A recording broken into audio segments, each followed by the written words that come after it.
Olá, tudo bem? Sou o professor Pedro. Vou gravar uma aula, pessoal, do Energia, do Colégio Energia, para os nonos anos, tá bom? Vamos ver agora, então? Olha só. A aula fala sobre onda. O que onda é? Transporta energia. Não esqueça disso. Onda transporta energia. Quando a natureza de uma onda, ela pode ser mecânica ou eletromagnética. Exemplo de uma onda mecânica. O som. A velocidade do som no ar é aproximadamente 340 metros por segundo.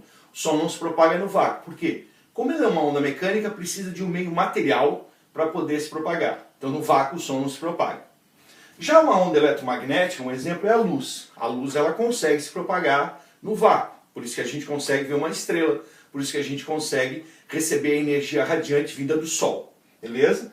A velocidade de toda onda eletromagnética, ó, essa aqui são as ondas eletromagnéticas. O espectro de ondas eletromagnéticas é de 3 vezes 10 na 8 metros por segundo. Esse C é uma constante, tá? Então a velocidade da luz no vácuo, 300 mil quilômetros por segundo, ou 3 vezes 10 na 8 metros por segundo. No espectro eletromagnético nós temos as ondas de rádio, os micro-ondas, o infravermelho, a luz, que é a única onda que a gente consegue perceber, né? Os nossos olhos conseguem ver nessa faixa de frequência, que é da ordem de 3,5 vezes 10 na 16 Hz, até 7,5 vezes 10 na 16 Hz. Já vou falar o que é o Hertz. Hertz é a unidade de frequência, que é um dos elementos no estudo de ondas. Depois, acima da luz, nós temos o ultravioleta, o raio-x e os raios cósmicos, que são os raios gama. Legal? Bom, o que são os elementos de uma onda? Então, os elementos de uma onda, a gente tem as cristas. Isso aqui é um pulso, uma onda unidimensional. Depois a gente tem o estudo da onda bidimensional, aquela que é sobre uma superfície líquida.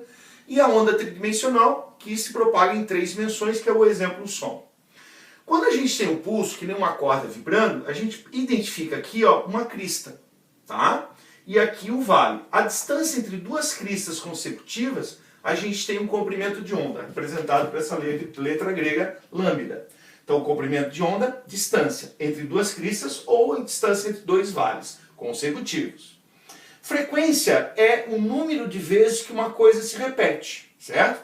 Lembrando que dentro das ondas a gente tem um movimento repetitivo, tá?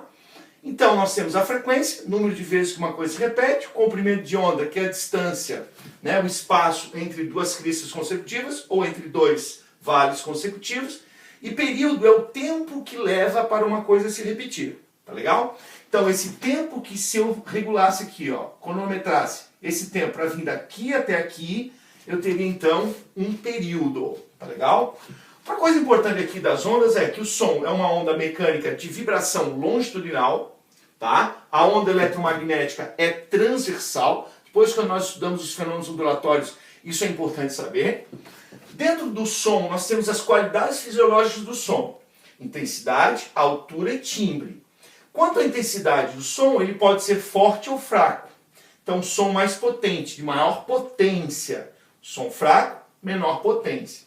Então, quando a gente aumenta, né, o volume do som, a gente, na realidade, mexe aqui. Aumenta a potência do som, diminui a potência do som. Já na altura do som, ele pode ser um som alto ou um som baixo. Agudo, grave.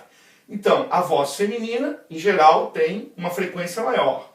A voz masculina, em geral, tem uma frequência mais grave. Tá legal? O timbre é a qualidade que define a forma, né? A gente pode falar dos harmônicos. Um exemplo, uma mesma nota musical, por exemplo, a nota musical Lá, ela pode ter formas diferentes com os instrumentos diferentes. Então você pode ter um violão emitindo uma nota Lá, ela tem um desenho assim, e o violino tem um desenho mais acentuado aqui, tá? Em picos mais acentuados, tá? Mas eles podem ter o mesmo timbre. Uma coisa importante, a nossa voz tem um timbre único. Isso pode ser identificado, então, como um DNA, tá? Beleza, então? Então é isso.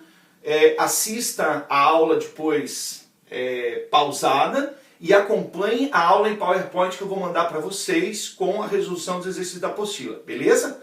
Até a próxima. Valeu?